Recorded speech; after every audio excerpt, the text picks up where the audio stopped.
Então, o que causa sofrimento na gente é a não aceitação do que está acontecendo, né? Aconteceu, por exemplo, perdeu alguém que tu ama. Tem que aceitar que perdeu, se foi pra morte temporariamente, porque eu não sei o que as pessoas acreditam, mas eu acredito que é temporário, que nós somos um espírito eterno e que aqui não é a vida. A vida de verdade é depois que a gente se vai. Aqui é uma ilusão, é uma experiência, né? A recepção. Eu acredito que a gente tá aqui e não é pra sempre e que a nossa vida, a vida de verdade lá com Deus e com Jesus, entendeu? E que as pessoas que se vão, claro que vai doer, é óbvio, mas que vai doer perder alguém, que a gente vai ficar com saudade, que isso vai nos correr por um tempo, sim, mas é muito do jeito que tu olha. Se tu olha, tipo assim, perdi pra sempre essa pessoa e eu não consigo viver assim, tu vai viver num estado de muito mais dor do que tu olhar pra aquilo. Claro, tem que viver o luto quando ele acontece. É bom sofrer por um tempo porque faz parte, né? Não é negar aquilo. Mas depois que sofreu por um tempo, que passou pelo estágio do luto e da dor e consegue aceitar, a gente tem que ir avançando, né? E em algum momento olhar para aquilo como não foi uma despedida, não foi um adeus, foi um até logo, né? Então, tudo que nos acontece quando a gente não aceita que aconteceu e porque aquilo era para ser daquele jeito, eu acredito que tudo que acontece, que tudo é perfeito em toda a criação, né? Que então tudo o que me aconteceu, por mais ruim que seja, por mais doloroso e difícil que seja pra minha mente aceitar hoje, aquilo ali tem um propósito e foi assim porque tinha que ser assim.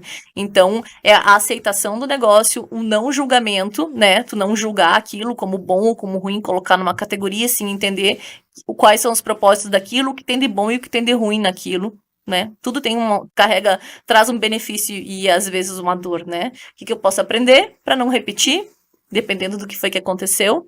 Então, e o não comparar. A gente não ficar no estado de comparação com o outro, porque isso também nos gera uma frustração. Eu aqui no meu momento, vivendo a minha vida, vivendo o que é pra eu viver, e eu pegar e ficar comparando com a vida dos outros, isso também vai me gerar uma frustração gigante. Então eu acho que, tipo, é muito de aceitar o que tá acontecendo, não julgar e não se comparar com os outros. Quando a gente vive mais nesse estado de aceitar, não julgar e não se comparar, a gente vive muito melhor. Aí metade dos nossos problemas desaparecem, entende? Porque a maioria dos nossos problemas são o jeito que a gente tá olhando e o jeito que a gente tá reagindo ao que nos aconteceu. Às vezes acontecem coisas similares para duas pessoas, mas uma sai bem daquilo, colhe os frutos, alavanca e voa, e outra fica ali se afundando cada vez mais, cada vez mais. Tem gente que usa o fundo do poço como um lugar para ficar e tem gente que só vai lá para buscar água e sai, entende? Então tem que ver, é mais sobre o como a gente reage ao que nos aconteceu, sabe? Tem gente que vai usar aquilo ali como uma propulsão para melhorar e para se curar e para ir atrás de outras coisas, e tem gente que vai ficar se vitimizando, com pena de si mesmo,